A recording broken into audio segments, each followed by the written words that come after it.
For this project, you're going to be designing a movie poster. So I want to show you some of the things that make movie posters common. So this guy put together a really great list of the fact that in this instance, he was saying there's only 10 types of movies, but there's some extra ones we've added in here. Really what he's getting at is the fact that pretty much every movie poster you see kind of falls under these tropes.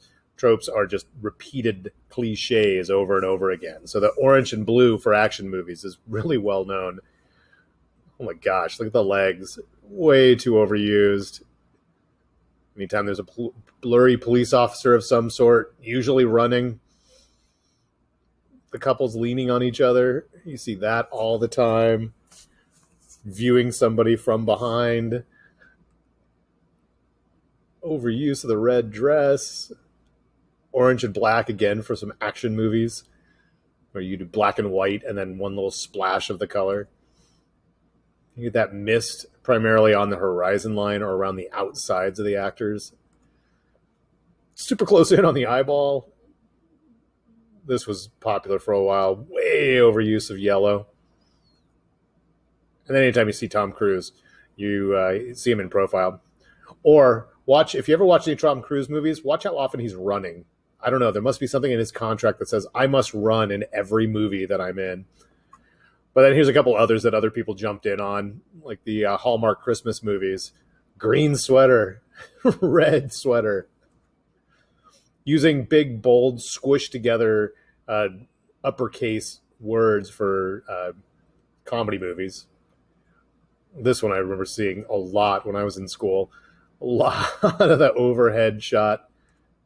So your assignment is going to be to actually make a movie poster, but I want you to be able to show off your design skills and your software skills. So I want you to kind of avoid those tropes that are there. But really, I want you also to be able to demonstrate that you've put some thought into what this actually means. And it's not just something that looks pretty, but there's some little clever twist where you're like, oh, wow, that looks good. So let me show you some possible examples of what you could try. But it doesn't have to be exactly this. You guys are the guinea pigs this year on this one. So I want to see which ones you gravitate towards and what questions you end up having. So here's some possible ideas you could go for. You could do some stuff where it's heavy Photoshop manipulation, where it's like a lot of, well, by heavy, I mean cutting stuff out, doing collages, doing a double exposure, doing some kind of color effects, doing some things where you distress the words. Or it could be something that's more of an Illustrator minimalist, where you do something where you are doing something like this with the Guardians of the Galaxy. So you're translating an existing movie poster into something that's core about the movie. So they have silhouette recognizable of the characters. If you've seen the movie, you know this mixtape is a really big part of it. And then the use of the color came directly from the movie. So that's part of the depth and the smartness that I'm looking for. You could go for a Photoshop Lego piece where you go to Lego's website and you download a whole bunch of different pictures of Lego characters or figures, and I'll show you examples, and you create a movie poster using nothing but Legos and Photoshop. You could go with something, where'd that go?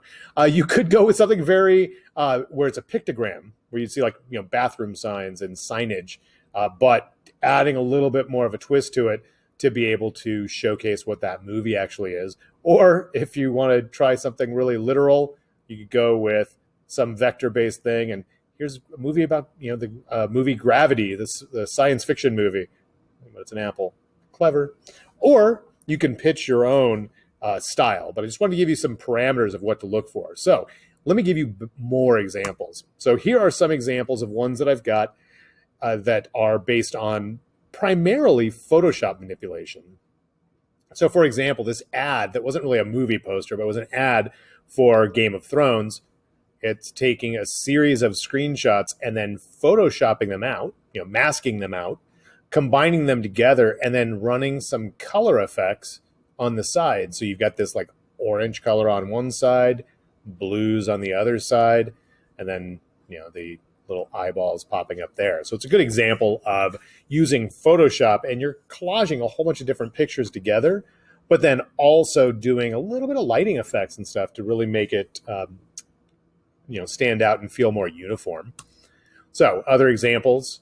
So these are ones that I've found that are Some of them are based off of tutorials, so you may find some things like this. But with the tutorials, I don't want you to just merely copy exactly the tutorial and use their images. I would like you to, use some of your own. But you can kind of see here, interesting collage effect, definitely used within Photoshop, and then doing a spot color in certain areas. There's the example I showed you earlier where it's doing a double exposure. Another one with a form of double exposure, but you can see it's been masked off to blend in, having a little bit of the mist and the lighting effects. Very cool. This one's just creepy. Look at those, where the eyes are, mouths and noses. Oh, that's so creepy. The forest. Here's the clever part. Oh, wait for it. Forest. Love it. Very fun. Same kind of thing here. The outline of this piece is a series of the X-Wings. So that's definitely cool. Now, not all of these are perfect movie posters. I'll explain more of the details. Like, they're missing all of the stars that I want you to end up having here. By stars, I mean the actors and actresses and crew members and people. Or I had some students in the past, this isn't one of them, but want to recreate a movie poster taking photos of friends and family and incorporating it in there to make it look like it was an actual movie poster. Kind of cool. All right, here's the idea of doing it maybe as a minimalist. So you decide, I'm going to take an existing movie poster and I'm going to take the core essence and really create an interesting graphic. And again, this one's still missing the stars. So I just want to emphasize that again. It doesn't have the listing that I want you to have. But there's an example. Here's another one. Another one. You've seen the movie. That's really, oh gosh, horrible. See, these, if you really take some knowledge of the movie, knowing the cornfields and Interstellar and space, it's like, oh, that works. The kind of intricate maze within a maze that Inception is about. So having the outline of Leonardo DiCaprio and having that maze in there. So this is where the depth of thought starts to come in. Same kind of thing here with The Help. Silence the Lambs. So you're doing more of a minimalist recreation of the poster where you're taking the themes and the ideas and coming up with iconography that you can use to be able to create that poster. Here's the example of the recreating using Legos. Oh, those are fun. So you can see what it is this one's in Photoshop, and it's just a series of the different Legos, and were taken directly from the Lego website and then masked them out, used some other colors and some other effects, and created the poster. Now, again, they're missing the information that you'll end up having, but the basic idea is this.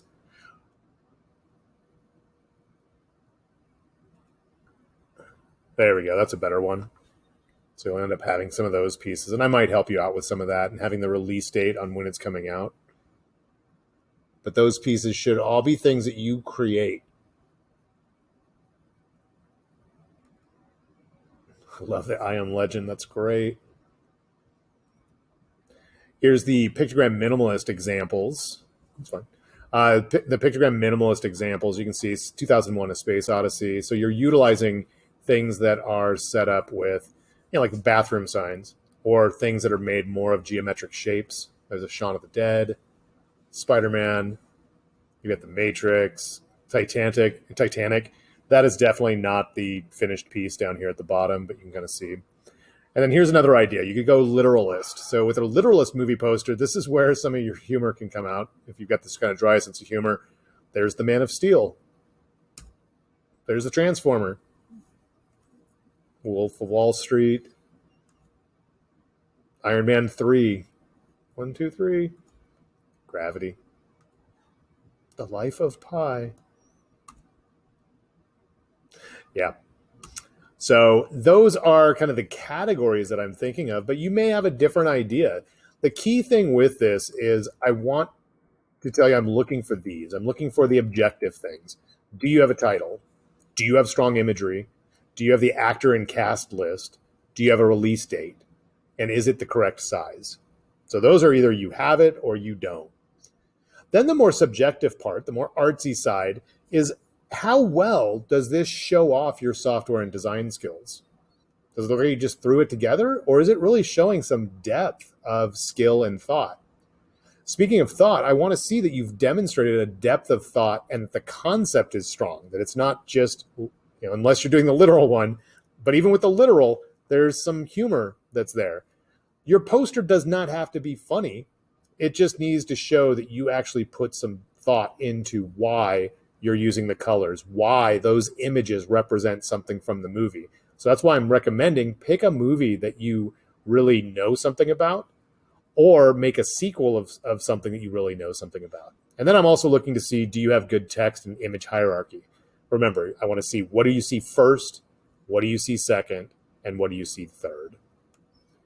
So the steps are going to be this. You're going to start with the Pinterest board. So go back to the Canvas page and open up the instructions on this. It's 25 to 30 movie posters using some of those keywords that I have there. It can be a mixture of things. If you haven't decided which style you want to use yet, that's fine. But load up your Pinterest board. It'll be best if you load it up with things that will actually inspire you towards the specific movie that you're going to do, or the movie style that you're going to do. Then you're going to fill out the short planning sheet, and you're going to create a new document. Whether you use Illustrator or InDesign, the document needs to be 8.5 by 14 inches. It's going to be legal size paper. In Illustrator, that's all you have to do. If you're in Photoshop, you need to make sure that as you're making that document, you have it be at least 200 dots per inch. If you need help with that, definitely let me know. Then you'll start to compile all of your pieces and put them together. So again, here's an example just of a raw kind of template. Yours does not have to be this, but you see you've got a title. Sometimes the title's at the top, sometimes it's here, maybe it's on the side, but it should be prominent. They're trying to sell, what is this movie? The main stars of the movie, it's oftentimes up there. Sometimes they'll have, quotes or reviews, but this block of somewhat boring information down here at the bottom is required. So we'll talk in a little bit more detail. I'll record a short little screencast for what you could do to build that. But the major thing is you've got to have a movie title. You've got to have a listing of the stars, the director, and the crew. You need to have a release date. And as far as the graphics are concerned, I'm really looking for something that's eye-catching, that's larger-than-life topography, exciting graphics, really strong colors, and that there's some depth of thought about why are you using those images? How does that help convey what that movie is about? All right, that is what we're going to work on if you choose this project.